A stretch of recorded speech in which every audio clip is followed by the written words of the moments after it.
Today in Good Faith, I'm speaking with two BYU students who have wonderful connections with Ramadan and specifically with the final day, the celebration of Eid. And we're going to learn about this. We're talking with Salah, a business major, the BYU Arab Student Association president. Sama, thank you for coming in. Thank you for having me. Also in studio is Tala Alnasser, studying public relations and French studies, originally from Jordan. She's the newly elected BYU student body VP for Brigham Young University. Yes. Congratulations. Thank you. Thank you. Well, let me start with the BYU Arab Student Association. Maybe this seems obvious, but who began this and why have it?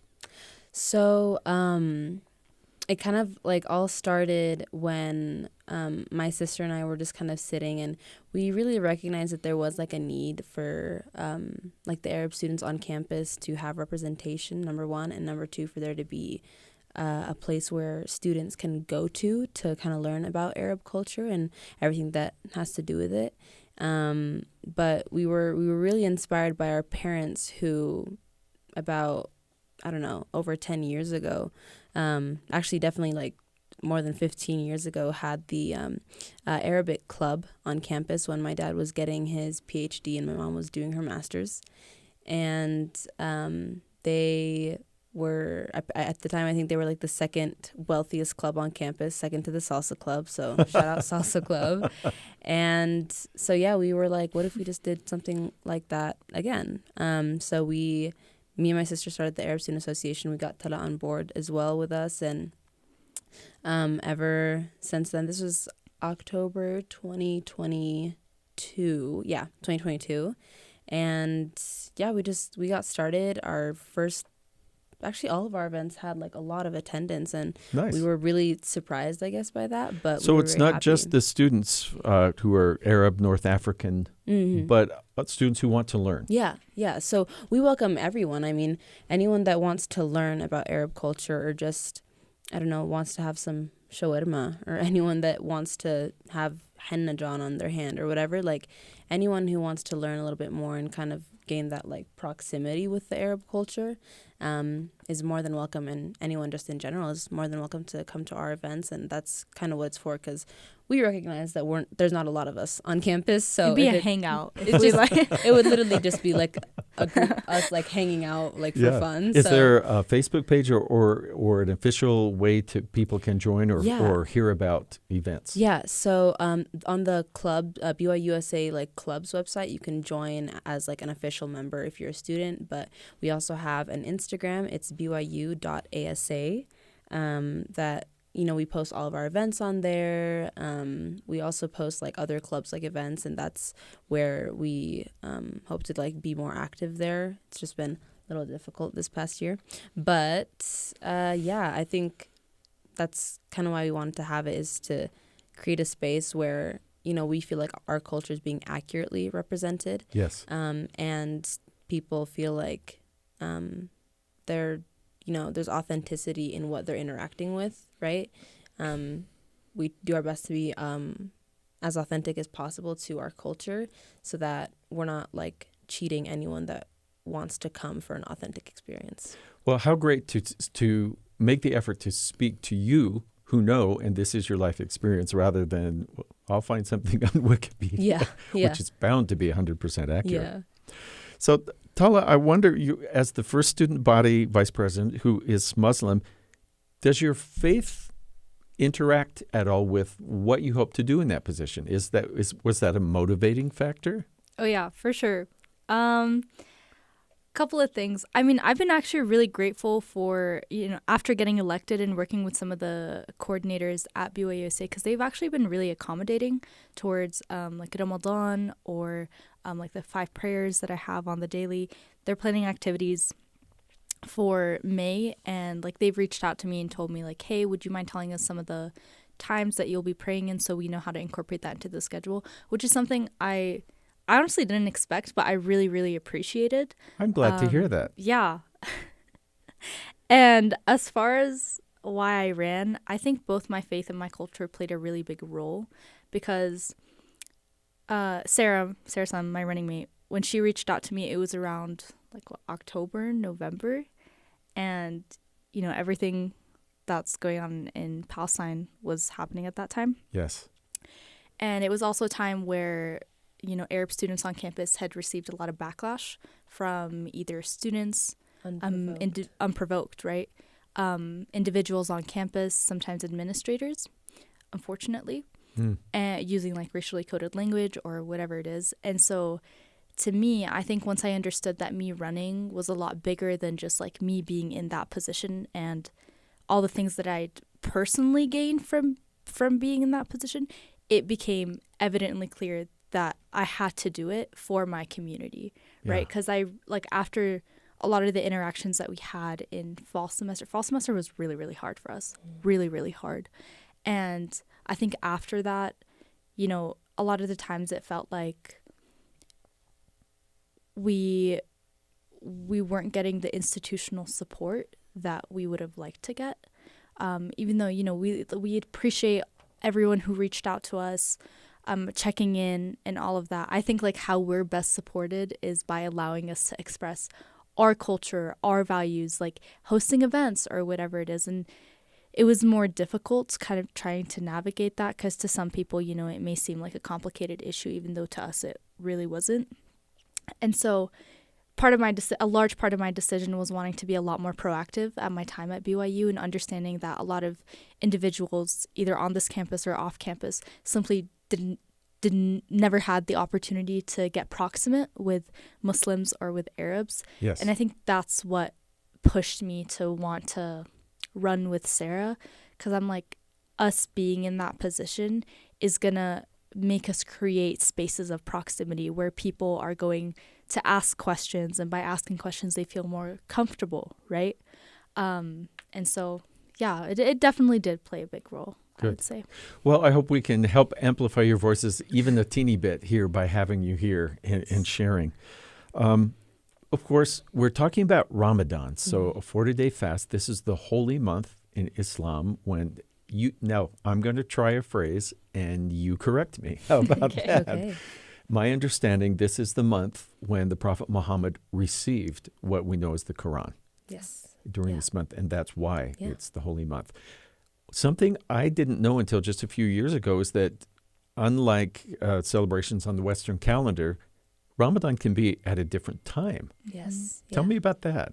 So it's because we go off of the lunar calendar. So the lunar calendar there's 11 less days on it. I'm pretty sure. Is it calendar or cycle? I don't know. It's the moon cycle. Even just saying lunar calendar is probably useful. We just say that, but look. It sounds like there's math involved. Yeah, I remember there is some math.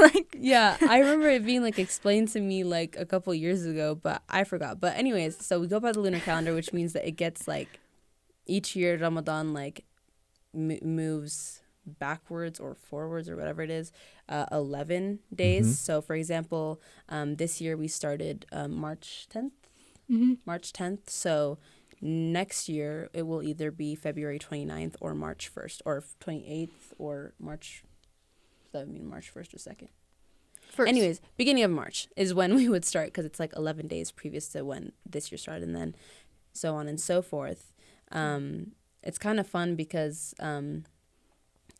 eventually Eid, the last day of, or like the first day of Eid or the last night of Ramadan is going to fall on Christmas Eve, meaning that we're going to be celebrating the first day of Eid when all our Christian friends are celebrating Christmas. So it's like a giant party. That's in like 2030 or something. I don't know. Not that long. I don't know. 2030. Anyways, that'll be fun to look forward to, actually. Yeah, it'll be fun to see that all over the world, right? But yeah, so we go by the lunar calendar, which is why it moves back every year. When you're at a university or any place here in the U.S. where the predominance of people are not observing Ramadan, is that difficult, or you're able to just adjust to the fasting sunrise to sunset? Because that's just eating is your own choice. Yeah, I mean, it's always helpful, you know, when everyone else is fasting and stuff, because you're like, oh, I can't complain, everyone's doing it too. But I would say like more or less it's been fine. Like you adapt to it, you know, it's just something that's part of our faith. And I think if you ask most Muslims, like, what's your favorite month? They'll say Ramadan, 100%. I mean, Ramadan's my favorite month.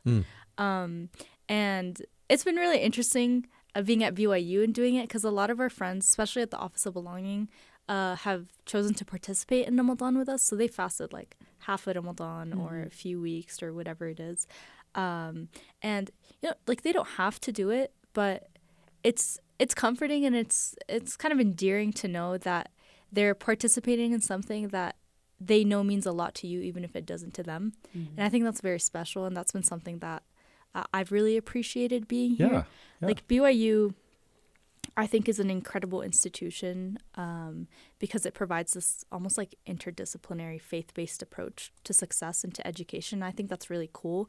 And having the opportunity to constantly have religion in the discussion in moderation. Yeah. Is awesome, you know, and it allows us to have a lot of interfaith conversations or experiences. And so I'd say more or less it's been good. People have been, a lot of professors have been really accommodating and respectful. So it's not really like too like hard, I would say. I think when we're in the office and we like see our friends eating, we're like, dang, I wish I could be eating right now, but like that's about as hard as it gets. But you know who else wishes to be eating right now? Yes, and that's another thing. like there's, you know, like it's been different this year because like we're grateful that we have like a meal secure at the end of the day. Yes. And that's not the case for like a lot of people around the world nowadays. And like it's just been like very enlightening.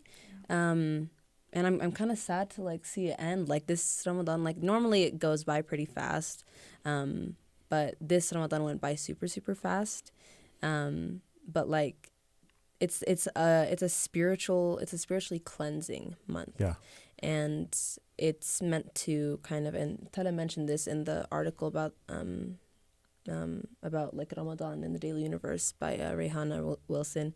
She said that it kind of like sets the precedent of like how like the rest of the year should be. Yeah. So, for example, like us waking up before dawn proves that we can get up before dawn to pray Fajr, which is the first prayer of the day. Yeah.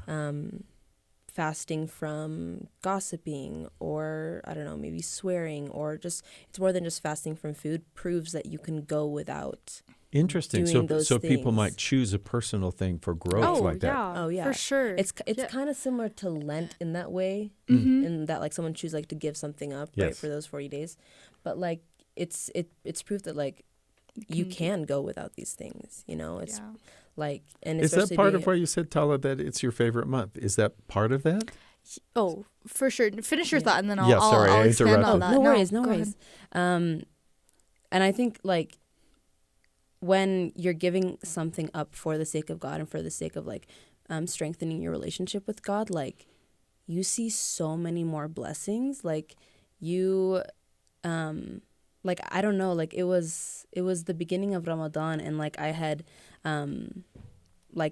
made like a really like strong prayer for like my future, and then the next day one of my friends told me about this really cool opportunity, and I literally started crying because it's like. Like Ramadan is such a blessed month, and like God and the angels are like always listening. There are angels everywhere just like listening, like, oh, what does this person want? Would you say they work? They're working overtime. They're clocked in all the time. Clocked in and locked in. I know. They're like, okay, we gotta like work overtime and get these people their prayers and their wishes, and so the spiritual like strengthening like brings so many blessings, even though it seems like, oh my gosh, I'm so tired, like I want water, I want to and I'm a snacker, so Ramadan is like I love snacking, so it's definitely hard, but like it's completely fine. It's not unbearable. Like we don't need help. We just I would say like Ramadan is so multidimensional, and that's why I love it so much. The fast from water and food is just the physical manifestation of the fast, right? But there's the spiritual and emotional aspect to it. I mean, when you're fasting, the thing that makes it so special is that you're so fatigued in terms of like you're not drinking, you're not eating or whatever. So any prayer that you give, you know, is coming from the heart. You know, especially those like last few minutes before iftar, before you break your fast. That's when we believe that, you know, the dua, the supplication, the prayer that you're making is a guaranteed to be accepted, because you're most vulnerable at that time. You're so close. And if you could, you know, center your focus from I'm about to eat in 2 minutes to let me take these 2 minutes to really make a prayer from the heart, that's how you know it's so special. Yeah. And another thing that I love about Ramadan is, again, like it's an opportunity for you to work on something. Like a lot of people think that, you know, you're trying to be the best Muslim, the best person you can in Ramadan, and a lot of people overwhelm themselves with a lot of like great habits, which is awesome.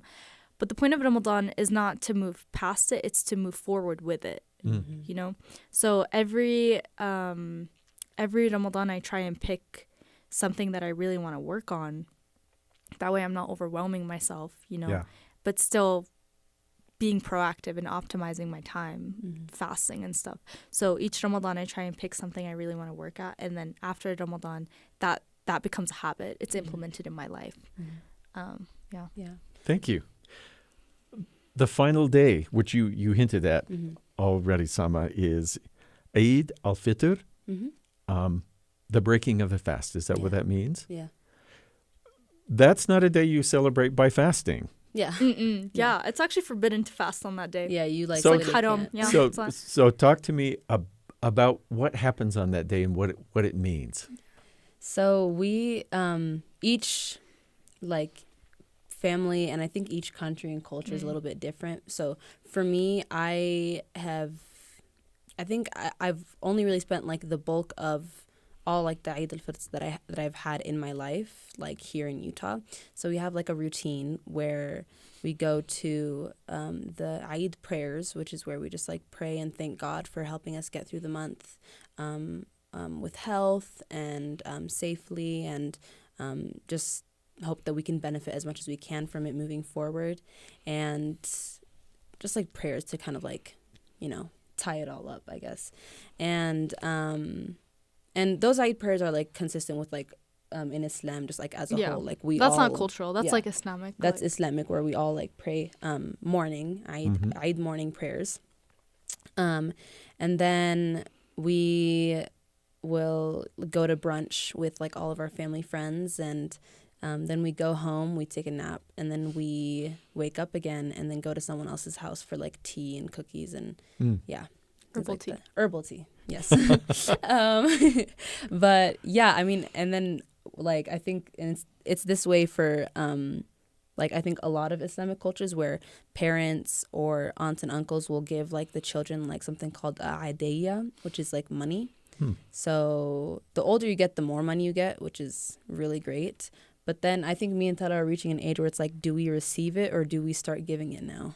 Like, are we like, I think we're still in the clear to I think receive we're still it. in the clear. But As like, long as you're students, maybe you can qualify. Yeah, we're students. As soon as we get to like graduate and have like careers, like I think it's gonna start looking bleak for us. So we have to give all the kids ideas. So you bring up children. Yeah. So little children to say, we're going to fast from sunrise to sunset. How do you learn this, or how is this taught?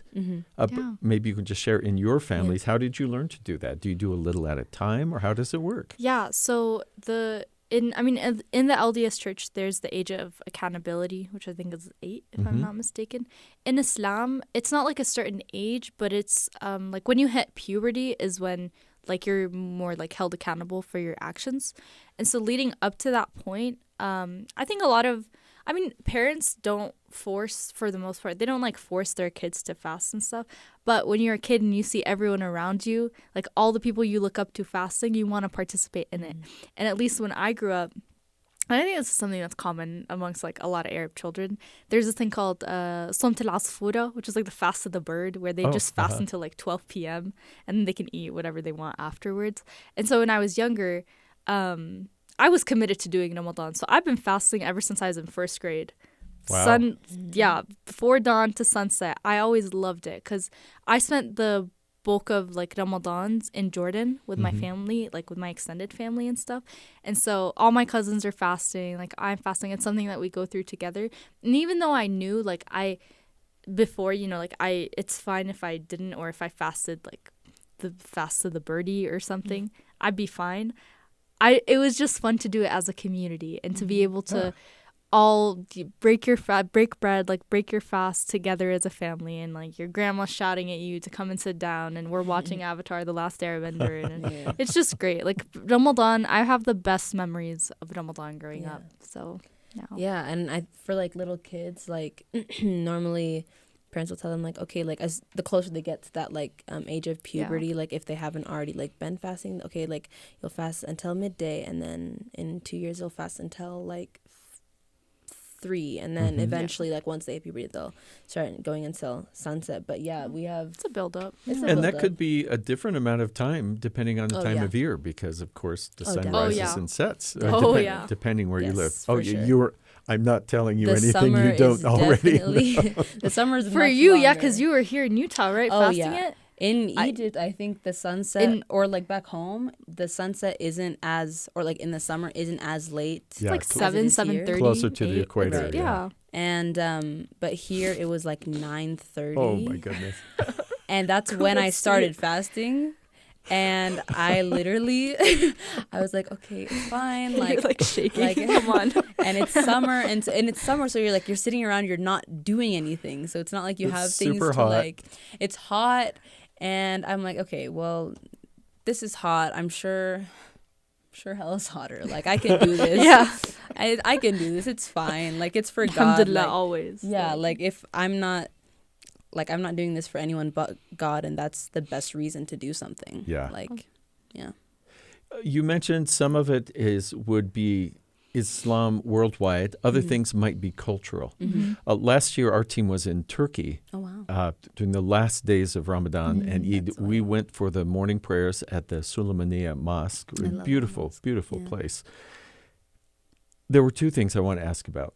One, it actually kind of makes me emotional. It was kind that they welcomed us into the courtyard. We didn't go in. Well, a film crew was allowed in during the imam sharing and the prayers, and we were in the courtyard. And then to hear that many people chanting and singing together that God is great. I mean, all I could do was say amen, but it was just so moving. And so I'm thinking of this unity that you're part of something. Even if you're here in the U.S. and there are just a few of you observing, you're part of this unified observance worldwide. I don't know, I think that would be very meaningful and unifying. Yeah. And the other thing was, after that, when people were sort of going their different ways, so many little children came up to us, and and I don't know if this is a Turkish custom or if this is worldwide, but they had flowers and they had little bags of candy to give us, and they said, we want to share our joy. And I was very, very touched. In fact, we sat down and did an interview with them asking about what Ramadan and Eid meant to them. Is that worldwide, or was that a Turkish custom? We have like similar things. It's just like different. Like it's the same principle and value, just manifested in different ways. You know, like each culture does it in their own way. Like Turkish Muslims might give out, I don't know, a certain type of candy. Like we call it ma'mul, which is like I don't know what it is, like a cookie, like a dough with dates inside, like a cookie with dates inside. Stuffed cookie. Yeah. So like each culture does it in its own way, but it's the same value. It's the same principle, of like hospitality, celebration. You want to share that joy. With sweets too. We eat a lot of sweets, specifically during this Eid. Like this one. Well, if you want to learn about hospitality, go to a Muslim country. Oh yeah. I guess you could say that. It's amazing. Muslim country, and we might be biased, but more specifically an Arab Muslim country. Oh, gotcha. Oh my gosh. I mean, I've been to Turkey, and I love Turkey, but I also feel like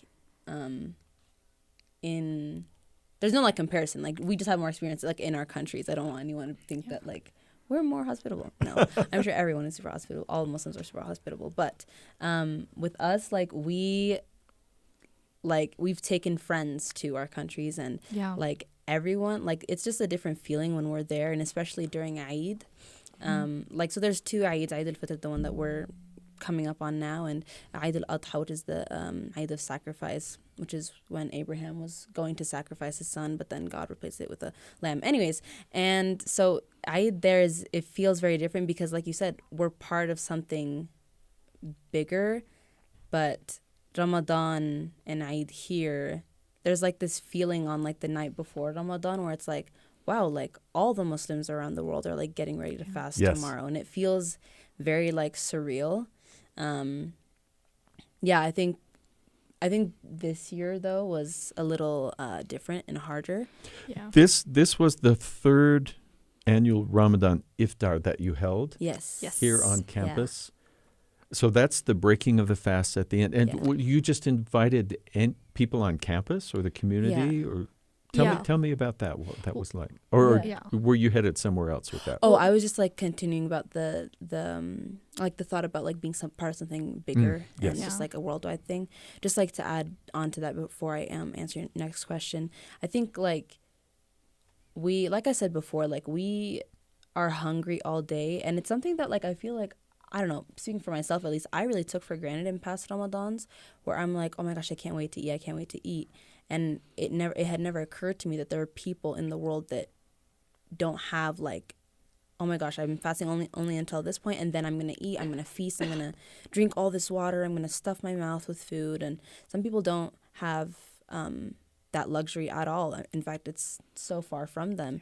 And I think so. In particular, this year, Ramadan is happening against the backdrop of events in Gaza, for instance. Like people who don't even have water. It's a man-made famine, I think, with like unfortunately little aid going in, and people don't have, like, people are making grass, like picking grass from the ground. And like this Ramadan, and I think this Eid is going to be a little bit bittersweet because I think there's a little bit of survivor's guilt that a lot of Muslims have, because, you know, like, where do you stand? Like, you're watching your brothers and sisters literally getting carpet bombed every single day, and you, like, what do you do? You're like, gonna, do you pose for like Eid pictures? Yeah, like have a Eid Met Gala. Like, it feels bizarre. It feels dystopian, if I'm being completely honest. Yeah. Like, the new Hunger Games movie came out a few months ago. Oh my gosh, I lost my mind at that movie because I was like, are you kidding me? This is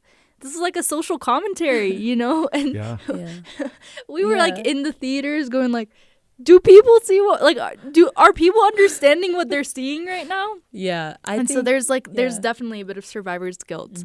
That's why it's this Eid is going to be a little bit different, and this Ramadan has been a little bit different. But I think like the beauty of Ramadan is that like we know that like God has a hand in everything, in literally everything, and we know that like in this Ramadan, I think we were inspired to be even closer to our faith because seeing the unwavering, like almost I'm not even gonna say almost, it is unbreakable faith of all of our brothers and sisters in Gaza and in Palestine as a whole. Like they have, there's like including Palestinian Christians, including Palestinian Christians, and I just saw yesterday a post when they got to a hospital that had been bombed, the big one, Al-Shifa. And they translated what had been written on the walls, which is, we accept our fate in the hands of God who will save us one way or the other, which could mean deliver us, or maybe we'll die and we'll be removed from this. But that faith to say we will be delivered by God, we put our hands in ourselves in his hands. And I mean, like, if or like pictures of Christians in Gaza celebrating Easter, literally there's like demolished buildings behind them, and you have Muslims like praying Taraweeh or night prayers like right next to this demolished mosque, a mosque that's been completely bombed. And it's like, if they can remain close and even maybe closer to God in times like this, like, I think excuse? I think I can fast through this test. I can't say for sure. Maybe you can. But would they be wanting you to observe and to celebrate? Because they can't. Yeah.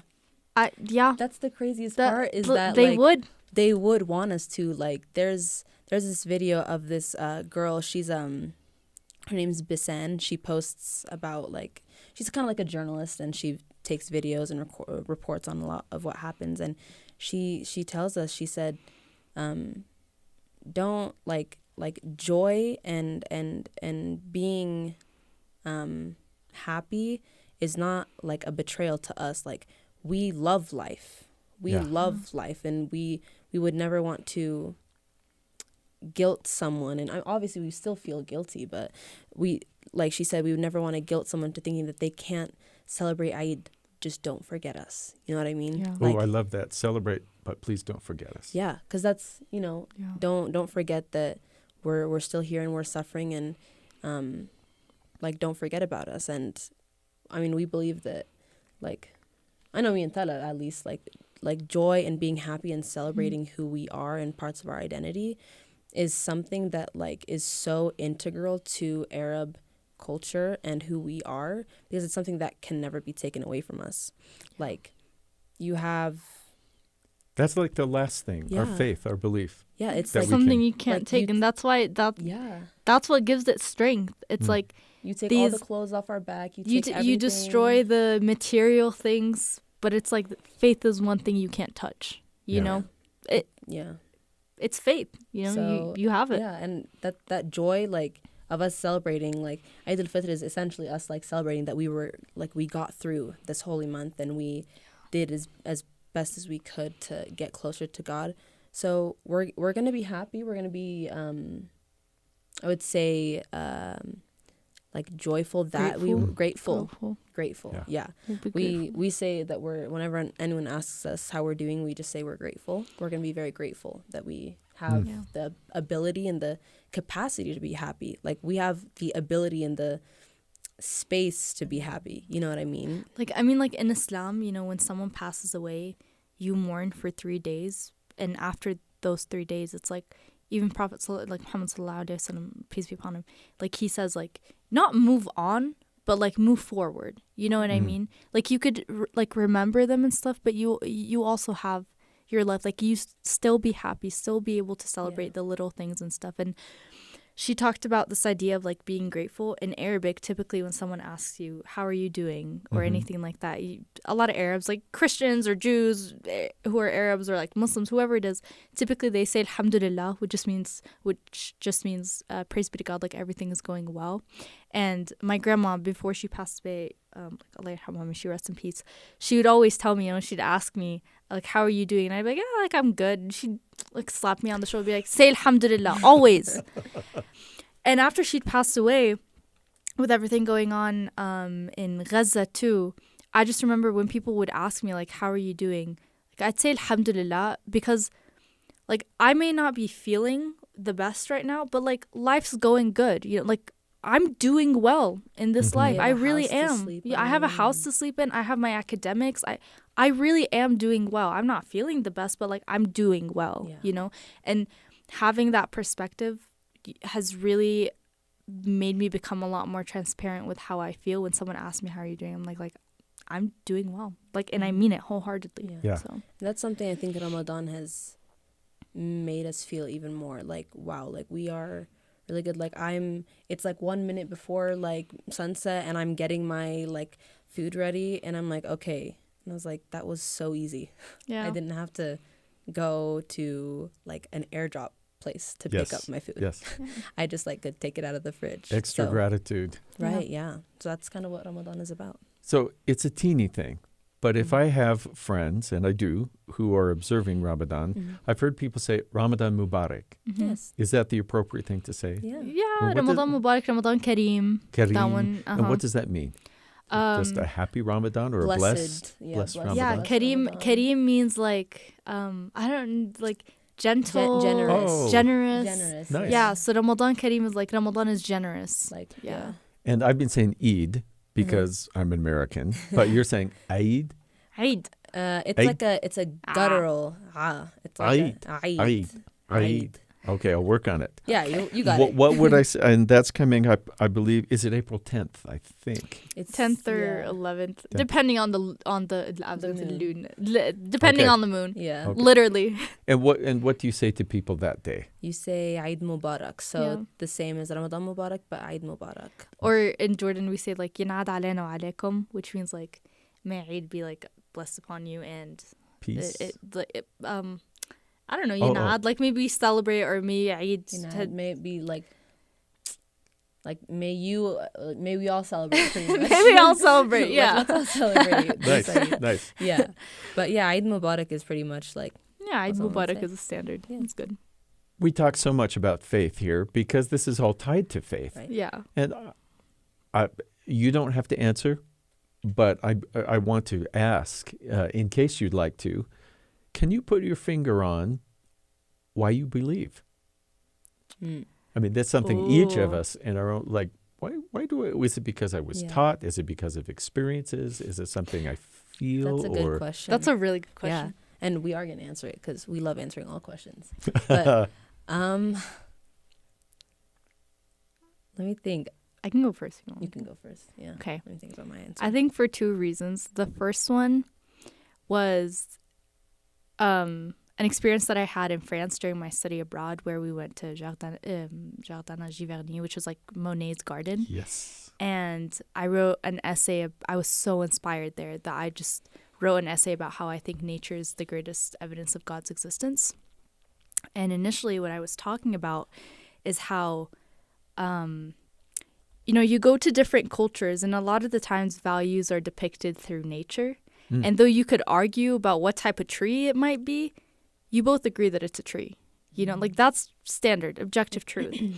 And I think like that reflects kind of why I believe, at least, that I'm like, there's this part in the Quran that talks about how you can find verses of the Quran metaphorically in other disciplines if you have the intention of it.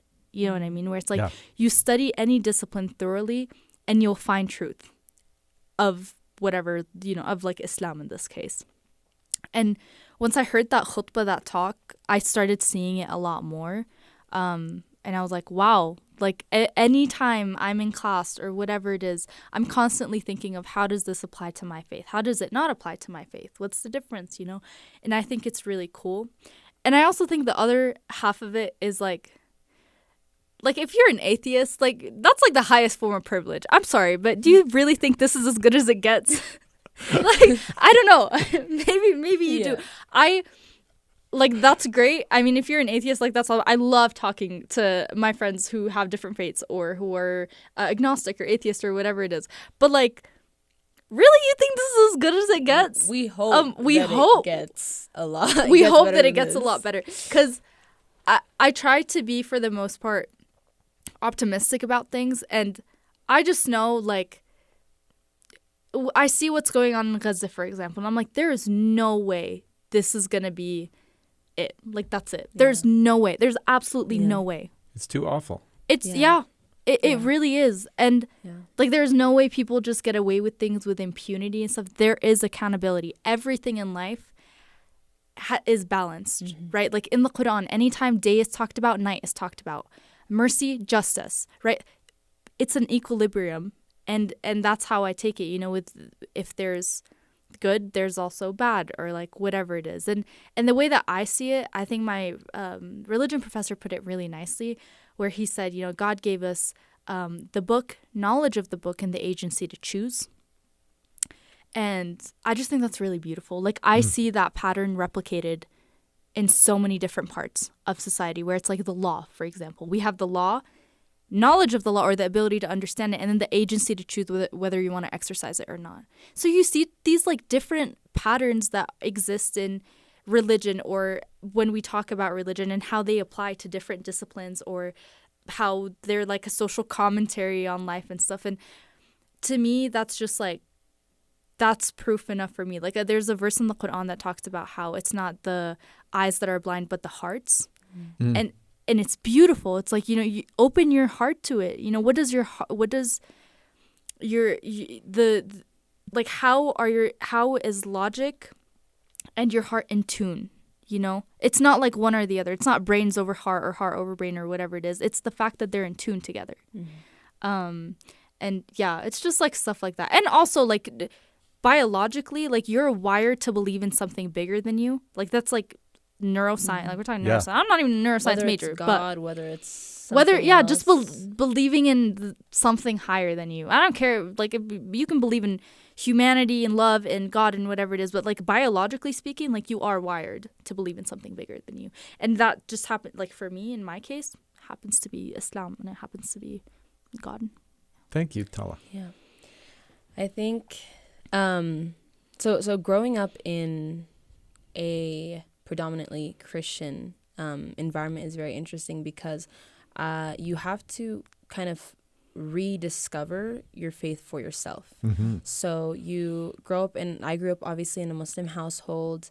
I prayed when my parents told me to pray. I fasted Ramadan. I did I did like the actions, like the task list, right?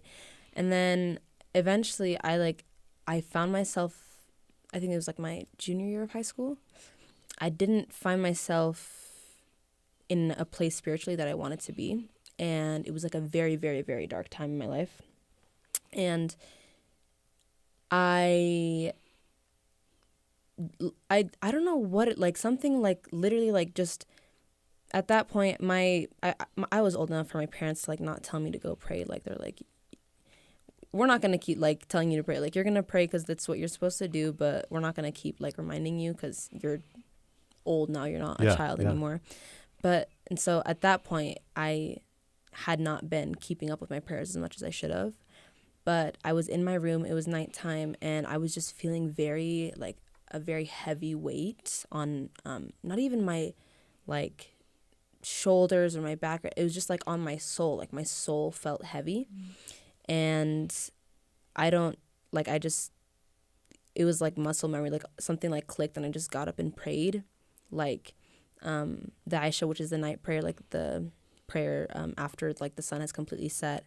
And then I just kept praying prayer after prayer after prayer after prayer after prayer after prayer, and until it got to be like 1 a.m. And then I went to sleep, and then I woke up at 4 again, and then I prayed more and prayed more and prayed more, and like literally until like my feet started hurting. And that was kind of a turning point for me, because like I really realized that I don't need anything in my life like other than my connection with God. Obviously connection with God will like bring other things, like my connection with my family, connection with good friends, things like that.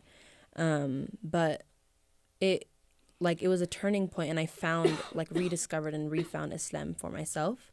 And I came to love it more than I love anything else. Like I just really, really like love Islam. And I think why I believe in Islam and why I came to discover that is because I was in a really hard place. But in discovering that, I also found that it's not just in like our hard times that we should draw close to God. It's also when we're doing really well. Yeah. It's also when we're doing really well, you pray to praise God. You don't just pray to ask God for something, and then when your life is doing great, you forget about God. There's a set of verses in Surah Al-Fajr, or the dawn in the Quran, and it says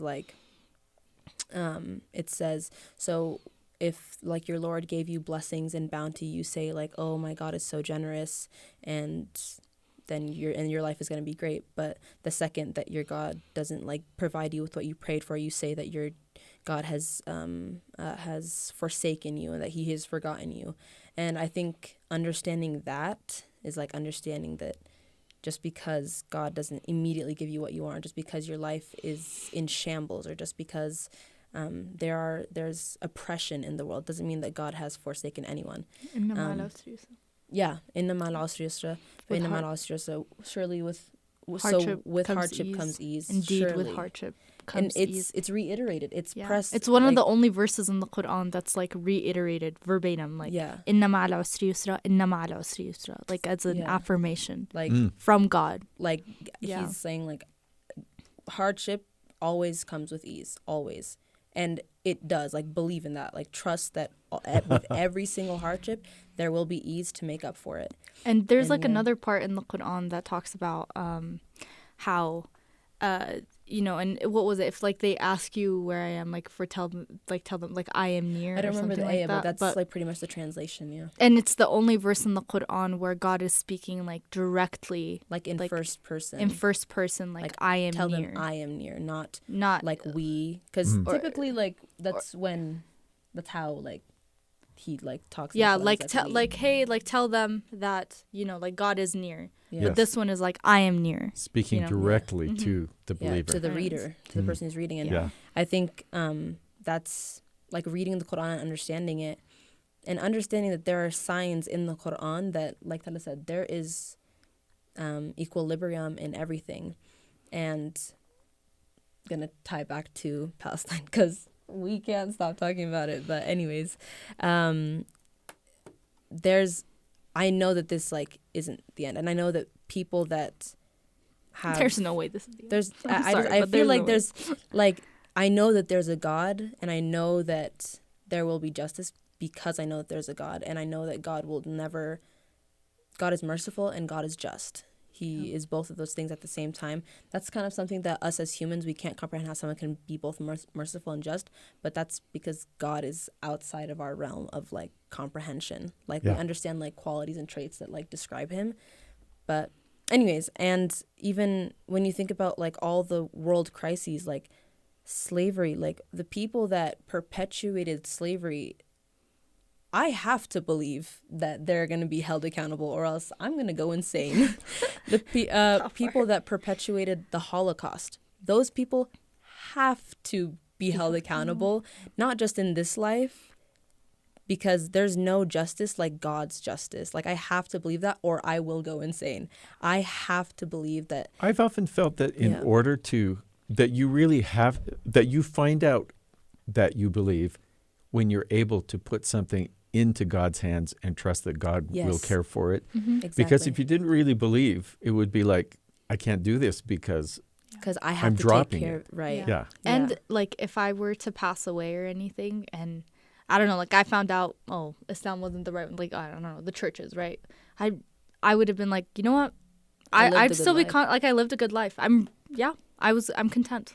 I would be very happy though if I'm in the grave and I find out that Islam was like out of all the angel religions. Comes to you. It's like, what's your religion, Sama? And I would literally start like dancing in that grave. Because when in Islam we believe, you know, when you're in the grave you get asked the three questions like man rabbuka ma dinuka wa man rasulika, which is like who's your God, what's your religion, and who's the last prophet or something. And so and it comes, let's go. Yes. And like what's interesting in the Quran, we're talking. This is how we talk with each other, by the way. No. Like we interrupt each other all the time. Really fun to listen to. I'm learning a lot. Very raw, so I hope the listeners are enjoying this very candid way of us talking. But, like with the senseless, like killing of like tens of thousands of people, like. I have to believe, like, especially since we're living it, right?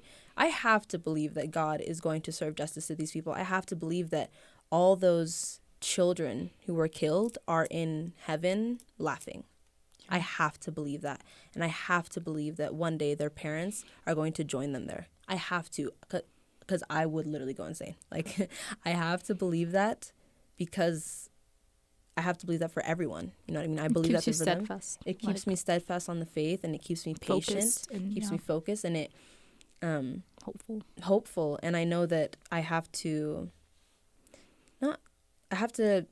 put my empathy and my tears and my sadness into action. Yeah. Because we believe we're going to stand before God and answer for all our actions. And I love God, but I also fear God a lot, and I'm afraid of that interaction where what if God asks me, my creation was suffering, what were you doing when they were starving? What were you throwing away food when they were starving? What were you doing when they were when their parents were getting killed? Were you rude to your parents? What were you doing when their houses were getting demolished? Were you complaining about your house or how your room looks or how things like that? And so that's why I keep Ahmad doing Sulaiman, who's like a scholar, talks about how empathy is not about the intensity of the emotion. It's about how you manifest it into action, whether that be through prayer, through advocacy, through keeping it in the discussion, you know, like all those, like empathy, put it into action. Don't just say it. As you said earlier, but don't forget us. Right. Yeah. You two are wonderful representatives of your faith. Thank you. Because you live it. We try. And We try. it's hard to put yourself into, I mean, you're the president of a student association. You're the newly elected student body vice president. I mean, you have chosen to be in places where you are visible, where people like me will say, let's talk about this. So thank you for doing that, because that's an extra, I mean, here's one of the things when you get asked those questions. Yeah. Well, I spoke up Yeah. when I saw an opportunity. Yeah. I mean, and I'm not judging whatever else you may do, but what a beautiful thing you're doing. So I mentioned what you're doing, that you're speaking up, but there was a motivation to do that. What was that? It's definitely to, I think the reason is twofold. I think it kind of goes hand in hand, is combating the misrepresentation of us and our faith and our culture and who we are as a whole, and also to rehumanize like ourselves and rehumanize the way that we are, like people see us, even if it's just here at BYU, even if it's just here in the state.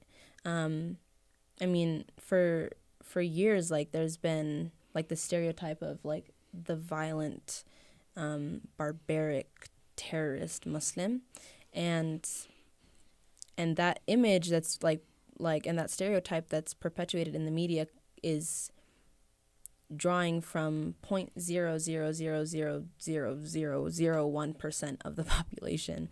And like for us, it's just like, oh, is that supposed to be us? Like I'm in bed by 9:30. I have no nefarious plans.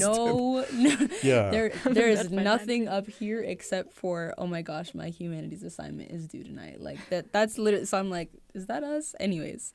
And to rehumanize us, because we are very passionate about who we are, and we love who we are. And so us being called terrorists or terrorist sympathizers, which we have been called in the past 6 months. It is what it is. It doesn't hurt us, though. We're like, okay. Like, cool. I wonder, is that even, do you, consciously or not, is that an occasion to think, well, who am I really? And then you know who you really are. Well, honestly, like when they say, I know I'm not a terrorist, like you can say it all you want. Like I'm comfortable enough. Because that's just a stupid comment. Well, I think like we're comfortable enough in our own religious and cultural identity that those types of comments don't, like they don't shake us in that way. Yeah. Like it's like, and we don't feel the need to like prove ourselves otherwise, because it's not something that's accurate to our culture at all. Like it says more about the person saying it. Than it does about us. Like I think a big part of getting into a position of leadership is examining your own place in the world and understanding your own like intersectional experiences and identities. Like for me, it's like I was reflecting on, you know, like I've moved more than 6 different times growing up, and having the opportunities and all the blessings that came with it, and also my own personal effort of learning how to navigate it, getting better at adapting, presenting cultures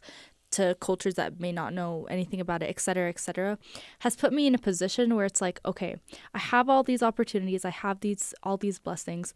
How can I pay it forward? You know? And I think that's something that Sama and Nureen did a really great job at. Nureen's my sister, by the way. They understood that, you know, they've been living here in Lehigh for a lot of years, and they know how to present the culture to an audience who might not know a lot about it. And they use the fact that they know how to navigate both Arab and like Utah culture to be a bridge builder, to be like a catalyst to connect the Arab community, students coming from Palestine, from Jordan, to opportunities provided by like the Utah culture or like at BYU. And I think that's what it means to like be a leader. Like if you're in a position where you find yourself losing the passion that you had, then that's a good sign that you need to step down and give it to someone else, because they'll continue it, you know. And it's that love like for who we are, and that love for each other and our community that has been like instilled in us like by our religion and by our faith, our faith, unshakable, and by our culture, that we like want to do this. And you know, God has told us to seek out an education, to speak up for those who don't maybe have a voice, and to not oppress others, and not only not oppress others, but speak up for those who are being oppressed. And we're doing our best to follow it. We're trying, and all of it's just kind of like in pursuit of this like most accurate representation of who we are, because like I keep saying, we love our faith. We are strong. We are secure in it, and we are secure in who we are, how we practice it. We might be like, we're not perfect. We might be missing some things here or there. For the most part, we're trying. For the most part, we're trying. There could be some aspects that we're not 100% perfect in, but we know enough that like God is merciful to where like He will let those like transgressions, or maybe the like not hitting like up to par on certain things, when we make it up with like doing other things, like doing service, charity, helping our fellow students who are Muslim, who are Arab, and putting our faith into action, because that's what real faith is. Faith is putting it into action. Otherwise, I believe in God. Okay, but what are you doing about it? Like, what are you doing about your belief in God? Are you just sitting back and enjoying the feeling of knowing that there's a God out there watching you, protecting you? Or are you being like, okay, God's protecting me, I'm going to go head first into everything I do, and God's protecting me. I put myself into God's hands. And like how this translates to like for example, LDS doctrine. It's like, okay, strive to have Christ-like attributes. What does that mean? How does that look like into action?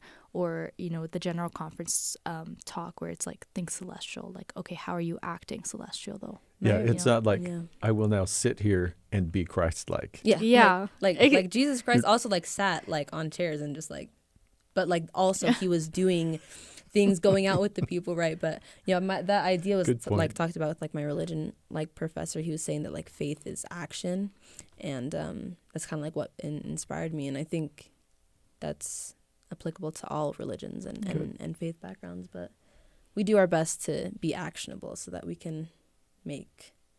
So when I'm held accountable, I'll be like, you know what? Yes, God, you did all of these good things for me. This is what I did to be thankful for it. Yeah. This is what I did to show you that I acknowledge everything you've done for me. Yeah.